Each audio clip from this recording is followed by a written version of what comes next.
la boîte.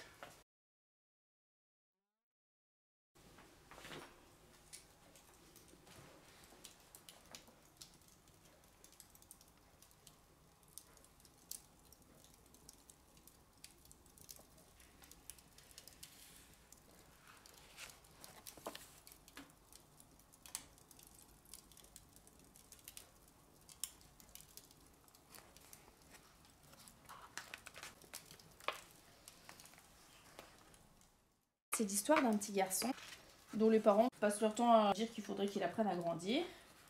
Alors lui, il décide de monter dans le train pour apprendre à grandir justement.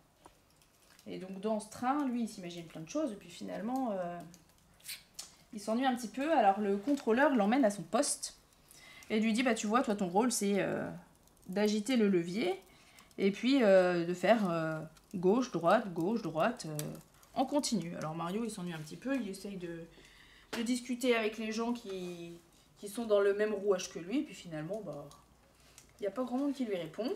Tiens, mais au fait, t'as écrit ta lettre au Père Noël? Cher Père Noël, je m'appelle Joseph, et j'ai bientôt 5 ans.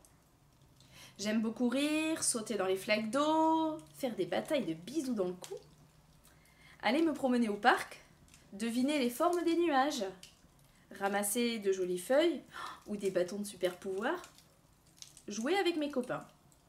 J'aime la vie car la vie est belle. Enfin, normalement. J'ai bientôt 5 ans, mais j'ai peur. J'ai peur car mes parents ont des problèmes d'argent. Depuis que l'hôpital leur a interdit de travailler. Comme dit maman, suspendu sans salaire ni chômage depuis 15 mois. J'ai bientôt 5 ans, mais je suis triste. Je suis triste car ils n'ont plus le droit de prendre soin des autres alors que c'était vraiment ce qu'ils aimaient faire. J'ai bientôt 5 ans et je suis pauvre. Mais je sais que le Père Noël ne fait pas la différence entre les riches et les pauvres, donc ça me rassure. J'ai bientôt 5 ans, mais j'ai déjà appris beaucoup de choses. Que les gens ne veulent plus nous voir parce qu'on ne pense pas comme eux. Par contre, j'ai aussi appris qu'on ne meurt pas de faim parce que d'autres gens nous aident.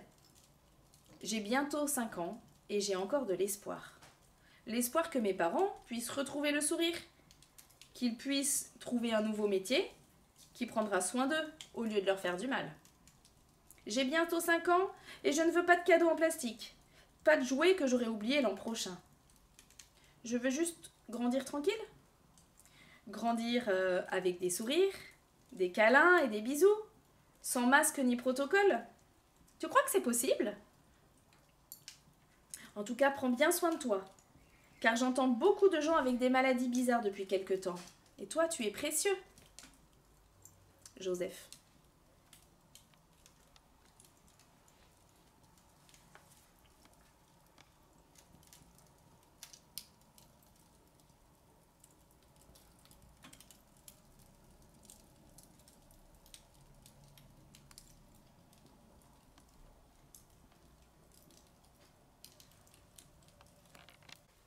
Tu vois, finalement, au bout d'un an et quelques mois, je me dis qu'en fait, c'est une sacrée leçon de vie ce qu'on a vécu là. Il y a un an, on était plutôt bien flippés de ce qui allait nous arriver. On était plein d'espoir aussi d'une réintégration assez rapide. Finalement, la réintégration ne s'est pas faite si rapidement. Mais il y a un espoir qui est venu remplacer un autre, en fait, dans le sens où la solidarité s'est mise en place petit à petit. Personne ne nous a lâchés. Et je me dis, pour nos enfants, c'est pas l'argent qui fait tout, parce que 15 mois après la suspension, sans salaire, sans chômage, tout ça, on arrive à tenir malgré tout.